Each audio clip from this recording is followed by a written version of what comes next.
Today we got some stories of some very sus teachers, to put it lightly. You'll at least find these stories interesting, so sit back, relax, subscribe if you're new, and let's jump right into it. And we're crying, crying, crying like a wounded animal. We're going to call the subscriber who submitted the first girl Peter. I'm so stupid. We're going to call the subscriber who submitted the first story Peter. So there's a girl in Peter's grade who we're just gonna call her. Let's just call her Kate. It's the name of my friend from a very long time ago. Still very good friends with her. That'll be her name, right? So this girl Kate in Peter's class. He was in a pretty difficult class, and look, Peter was totally judging a book by its cover. Kate just didn't seem that smart to him, and you can't really be doing that. I found that a lot of people that are unassuming just absolutely kill it in class. Like, they absolutely just destroy their classwork. It's incredible, right? And, Peter had also witnessed this. He was just thinking, like, I'm talking to this girl in class. I ask her a question. She's like, I don't know. And then gets like 100% on every single test. Which, look, sometimes people aren't trying to be helpful in class. I get it. Like, you're trying to focus on your own stuff, and someone comes in asking the most basic questions, so instead of having to spend a lot of time answering them, you just say, I don't know. So Peter he's just weirded out, because he's like, this girl doesn't seem like she's smart, but I know for a fact that she's killing it, because when the teacher hands back the tests, he doesn't do it so nonchalantly, and Peter sits close enough to see that this girl is doing really well. However, the story goes a little bit deeper than that. So anyways, Peter was just like very confused because, she would not answer any of his questions. She just didn't seem like she was really up to speed with the class, but Peter eventually just chalked it up to, okay, she just doesn't want to help me in class. She might sound like she's not that smart, but she is that smart. I should stop judging a book by its cover. Come on now, Peter, you know better than this. However, Peter would also notice just some weird things, such as that she was just very close with the teacher. Like, the teacher and her would, look, I'm on good terms with a lot of teachers here. I'm on good terms with, I'm just, very friendly with them. Things are nice like that. However, it's not as if they walk by and then we have small talk, right? And actually, I've had some small talk with teachers before, and I'm friendly with them, but it's different. It's very professional. And when I have friendships with them, it's like almost a air of professionalism in the friendship. There was an air of flirting in their conversations, and that was very weird. Because, you can almost tell when someone speaks to someone else, there's almost I don't want to say a scent, but I'm trying to say some kind of something that's very vague, and you can't really point to it, but it exists. And Peter was almost picking up on this when the girl was talking to, her teacher. And it was very weird. So it turns out that, Peter hears about this after the fact. Because the teacher is fired randomly, and there's a new teacher subbed into the class. Very strange. Peter is talking with his friends at lunch, and one of his friends is like, dude, I just heard the craziest stuff ever from Chris. Chris was some other kid in their class, right? He's like, dude, apparently, the teacher, he says the name of the teacher Peter had. He's like, yeah. He's like, dude, apparently Chris was just walking around trying to, he left something in that classroom. He opens it up, and dude, the teacher and this girl are just full on making out on their desk. It's ridiculous. And at this point, Peter's like, oh, well, that might explain a thing or two. And basically what was going on is they they apparently matched on Tinder or whatever. And then they just then they realized oh, wow, that this is a student in my class. By all laws, I can't be doing this. But they decided to go through it either way. This girl was getting personal favors of, getting a good grade in the class, and the teacher was receiving their own personal favors, whatever that might be. So the teacher was obviously fired, but the girl was not punished since she was technically the victim in the situation. It was a power dynamic, and very obvious power dynamic. However, one thing that Peter noticed was that the new teacher had one thing in common with the old teacher, that he was very nonchalant with handing back tests. So Peter could see the results of people's tests if he really wanted to. And one thing that was true was that, Kate, the girl, was not doing as well as she did before. By not doing as well, I mean 60% less good. So if she got 100 before, she was getting 40s now. We're going to call the next subscriber who submitted the story Lois. So anyways, Lois was not doing well in a college class. It was just not going well. Look, I'm in discrete math right now. If you're any computer science, engineering, or math majors there, you might have to take this class. Just be aware, it's a little tough. Yeah, so it's a difficult class. I'm definitely not doing great, and I am in office hours all the time. No shame going to office hours. It's a really good tool, definitely a good thing to use, and if the teacher is good at it, it might help you significantly in the class. So anyways, right, Lois is going to office hours because she needs help in this class. So when she gets to the professor's hours, right, or the office, she gets to the office hours and no one is there except the professor, right? It's a big office, whatever.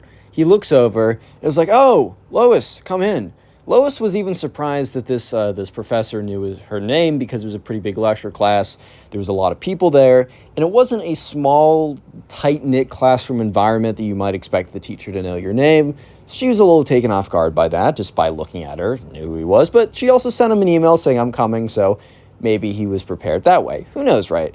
So Lois walks in, and he's like, "Okay, so what problems are we having?" So Lois takes out her paper. She, puts on the table, shows like, "Okay, I'm not getting that." He tries to explain it. She's like, "Okay, I think I get that now," points to something else.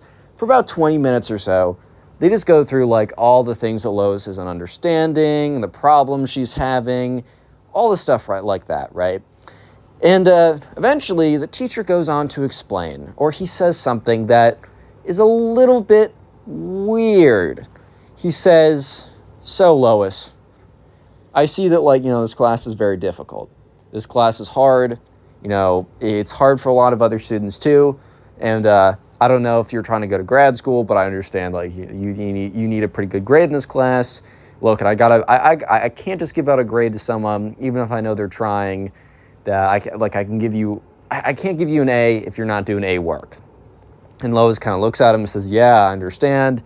I am trying to go to grad school, so I am. It would be cool if I did well in this class."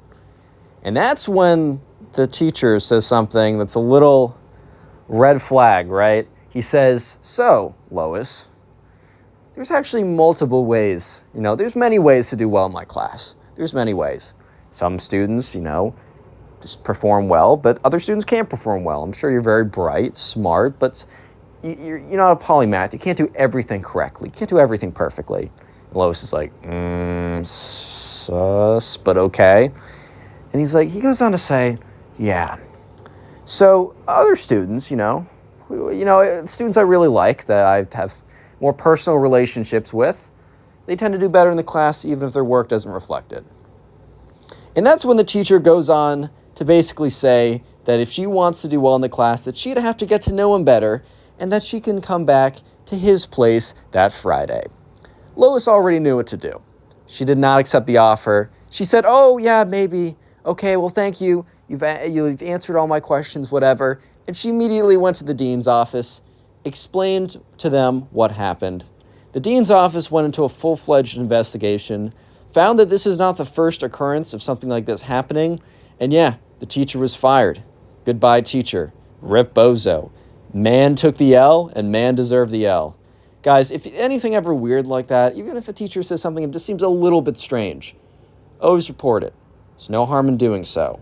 If it's nothing, then nothing will happen. But if it's something, got to protect yourself and other people. Let's hop into the next story. We're going to call the subscriber who submitted the story Meg. We're in a Family Guy theme. We got Peter, then Lois, then Meg.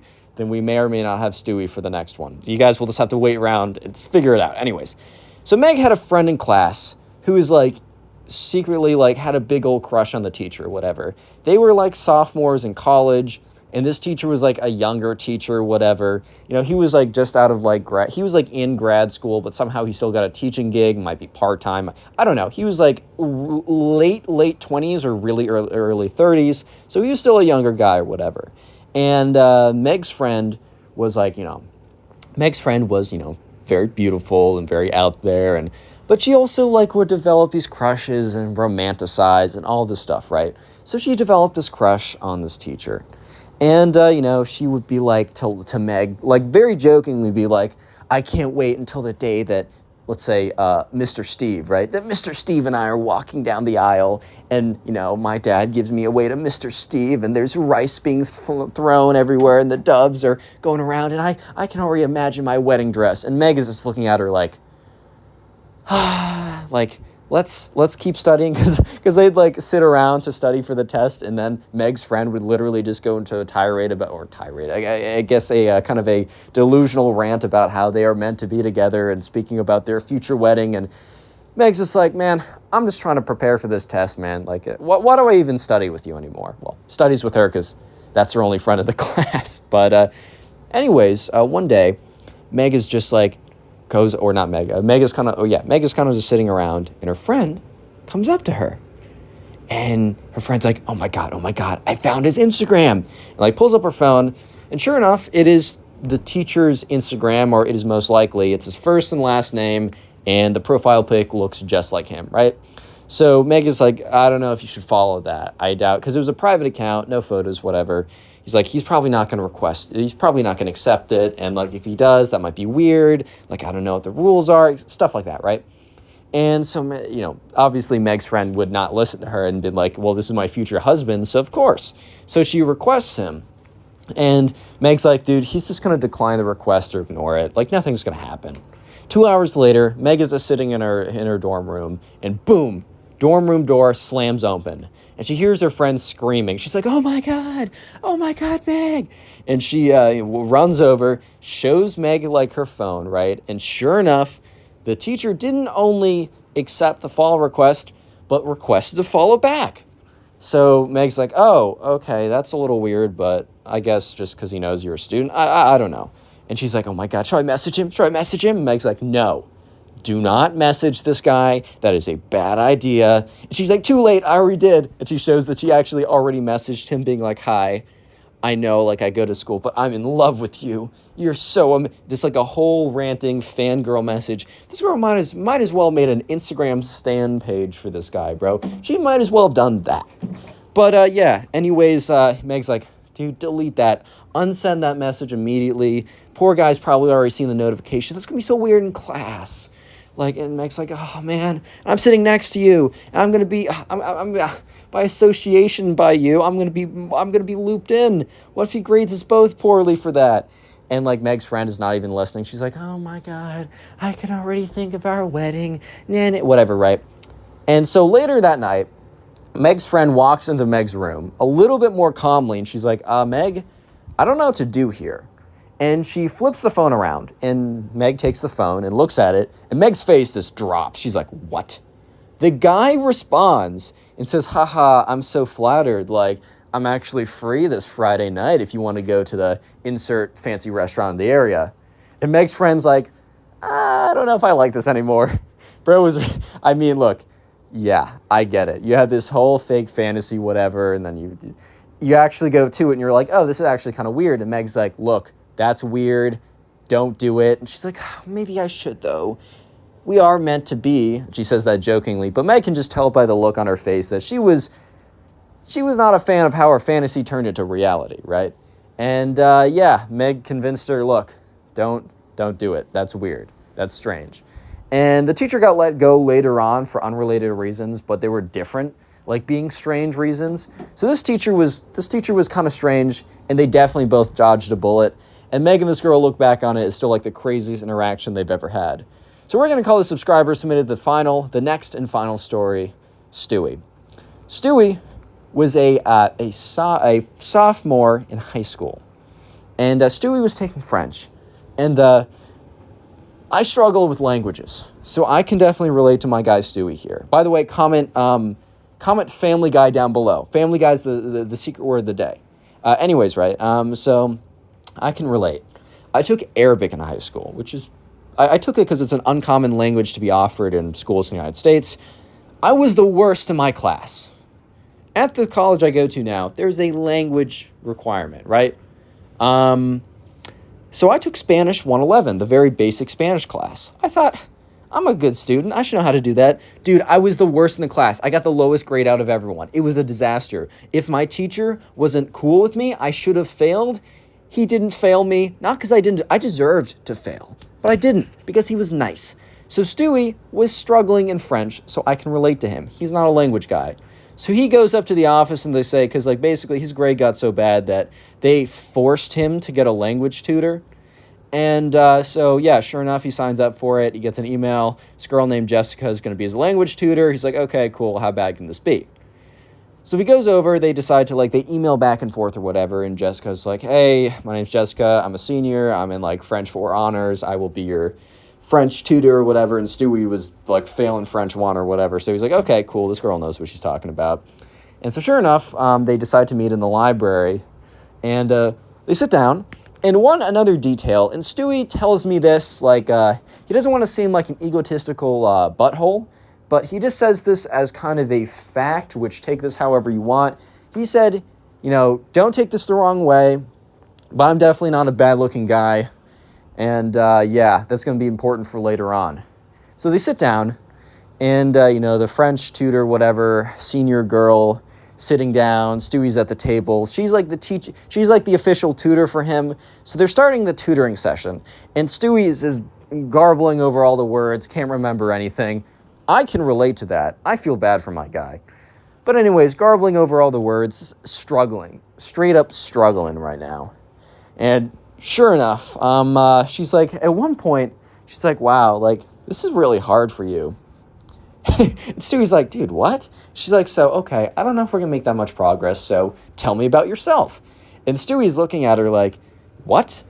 I'm taking time out of my day, to spend time to try and learn this language because I have to. I'm required to for some reason. Not that I'm going to go to France or anything.